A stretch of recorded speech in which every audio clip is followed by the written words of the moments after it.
రాజకీయాల్లో ఇదో కొత్త కోణం. వితరణ మాటున వింతైన రాజకీయం. ఒక్క చెక్కు ఇవ్వడం, తమ లక్ష్యాన్ని చేరుకోవడానికి చక్కనైన మార్గం వేసుకోవడమే తాజా రాజకీయం. ఏపీలో ముఖ్యమంత్రి సహాయ నిధికి వెల్లువలా వస్తున్న విరాళాల వెనుక పక్కా పథకం ఉందనే టాక్ వినిపిస్తోంది. ప్రభుత్వాధినేతను ప్రసన్నం చేసుకోవడానికి మాజీ నేతలు, పారిశ్రామికవేత్తలు విరాళాలను సరికొత్త రూట్గా ఎంచుకుంటున్నారట.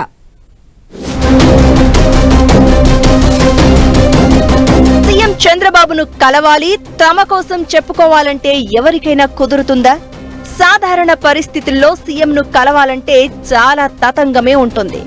అదే వరద బాధితులకు విరాళాలిస్తామంటే ముఖ్యమంత్రి అపాయింట్మెంట్ ఇట్టే లభిస్తుంది. పుణ్యం, పురుషార్థం రెండూ దక్కుతుండడంతో చాలా మంది వ్యాపార, పారిశ్రామిక దిగ్గజాలు, మాజీ ప్రజా ప్రతినిధులు ముఖ్యమంత్రి సహాయ నిధికి విరాళాలిచ్చేందుకు పోటీ పడుతున్నారు.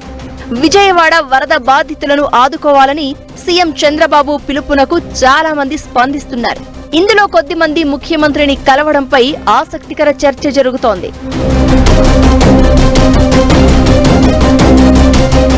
ముఖ్యమంత్రి సహాయ నిధికి విరాళాలిచ్చేందుకంటూ మాజీ మంత్రి సిద్ధా రాఘవరావు, వైసీపీ ఎమ్మెల్సీ కర్రి పద్మశ్రీ వంటి వారు సీఎం చంద్రబాబును ప్రత్యేకంగా కలిశారు. అదేవిధంగా కొందరు పారిశ్రామిక దిగ్గజాలు కూడా ముఖ్యమంత్రి చంద్రబాబును కలిసి విరాళాల చెక్కులిచ్చారు. గత ప్రభుత్వంతో సన్నిహితంగా మెలిగిన వారు కూడా ఇప్పుడు చంద్రబాబు అనుగ్రహం కోసం ప్రయత్నిస్తున్నారు. ఇలాంటి వారు విరాళాలివ్వడాన్ని అనుకూలంగా మార్చుకుంటున్నట్లు చెప్తున్నారు. సాధారణంగా ముఖ్యమంత్రిని కలవాలంటే చాలా ప్రొసీజర్ పాటించాల్సి ఉంటుంది. కానీ వరద బాధితులకు విరాళాలిస్తామంటే వెంటనే సీఎం అపాయింట్మెంట్ లభిస్తూ ఉండడంతో చెక్కులు పట్టుకుని ప్రత్యేకంగా వాలిపోతున్నారట వ్యాపార, పారిశ్రామికవేత్తలు. ఇక ఇదే సమయంలో కొందరు మాజీ నేతలు సైతం టీడీపీలో చేరేందుకు ఉత్సాహం చూపిస్తూ చంద్రబాబును కలుస్తున్నట్లు చెప్తున్నారు. వైసీపీకి చెందిన మాజీ మంత్రి సిద్ధా రాఘవరావు, ఎమ్మెల్సీ కర్రి పద్మశ్రీ కూడా సీఎం చంద్రబాబును చెక్కుల ద్వారా కలవడం ఇలా వ్యూహమేనంటున్నారు. మాజీ మంత్రి సిద్ధా రాఘవరావు ప్రస్తుతం వైసీపీలో ఉన్నారు. అసెంబ్లీ ఎన్నికల ముందు నుంచి ఆయన టీడీపీలోకి వస్తారనే ప్రచారం ఉంది. ఎన్నికల ఫలితాల తర్వాత టీడీపీలో పునరాగమనానికి ఆయన చాలా ప్రయత్నాలు చేస్తున్నారు అంటున్నారు. అయితే ఆయన రాకను ప్రకాశం జిల్లా టీడీపీ నేతలు అడ్డుకుంటున్నట్లు చెప్తున్నారు. తన వ్యాపార అవసరాల కోసం వైసీపీలోకి వెళ్లిన సిద్ధా గత ప్రభుత్వంలో తమ వ్యాపారాలు దెబ్బతీసేలా పావులు కదిపారని అధినేత చంద్రబాబుకు ఫిర్యాదు చేశారట ప్రకాశం నేతలు. దీంతో కలుస్తాను అని సిద్ధా అపాయింట్మెంట్ అడిగినా చంద్రబాబు అంగీకరించలేదని అంటున్నారు.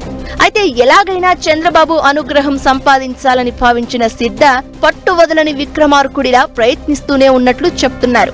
ఇందులో భాగంగానే వరద బాధితులకు విరాళాలివ్వడానికని పేరు పెట్టి సీఎం చంద్రబాబును కలిసినట్లు చెప్తున్నారు. ఈ సందర్భంగా సీఎం చంద్రబాబు మాజీ మంత్రి సిద్ధను కుశల ప్రశ్నలు వేయడంతో తనపై అధినేతకు కోపం లేదని ఊపిరి పీల్చుకున్నట్లు చెప్తున్నారు. జిల్లా నేతలు వద్దన్నా గట్టిగా ప్రయత్నించి పసుపు కండువా కప్పుకోవాలని ప్లాన్ చేస్తున్నట్లు చెప్తున్నారు. ఇదే విధంగా ఎమ్మెల్సీ కర్రి పద్మశ్రీ కూడా టీడీపీలో చేరాలనే ప్లాన్ తో కొద్ది రోజుల క్రితం తన పదవికి వైసీపీకి రాజీనామా చేశారు. అయితే సీఎం చంద్రబాబును కలిసే అవకాశం ఇంతవరకు రాకపోవడంతో వెయిటింగ్ లోనే ఉన్నారట కర్రి పద్మశ్రీ.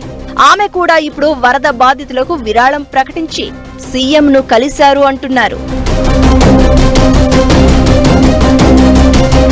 ఇలా గత ప్రభుత్వంలో చక్రం తిప్పిన నేతలు, పారిశ్రామిక, వ్యాపార దిగ్గజాలు సీఎం చంద్రబాబు అనుగ్రహం కోసం చెక్కుల ద్వారా చక్కని ప్లాన్ వేసుకున్నట్లు గుసగుసలు వినిపిస్తున్నాయి. చెక్కులు ఇవ్వడం ద్వారా తమ ఉదారత చాటుకోవడమే కాకుండా చంద్రబాబు దృష్టిలో పడి తమపై వ్యతిరేకత పెరగకుండా చూసుకోవాలని చాలా మంది ప్రయత్నిస్తున్నట్లు చెప్తున్నారు. కొంతకాలంగా టీడీపీ నేతల ఆగ్రహాన్ని చవిచూస్తున్న మాజీ మంత్రి సిద్ధా రాఘవరావు వంటి బిజినెస్ మ్యాన్ కమ్ పొలిటీషియన్స్ మాత్రం పక్కా వ్యూహంతో చంద్రబాబును కలిసినట్టు చెప్తున్నారు. మొత్తానికి వరద బాధితులకు విరాళాలివ్వడమనే టాస్క్ టీడీపీలోకి వెళ్లాలి అని, ఆ పార్టీతో సత్సంబంధాలు కోరుకుంటున్న వారికి చక్కని అవకాశంగా మారిందని అంటున్నారు.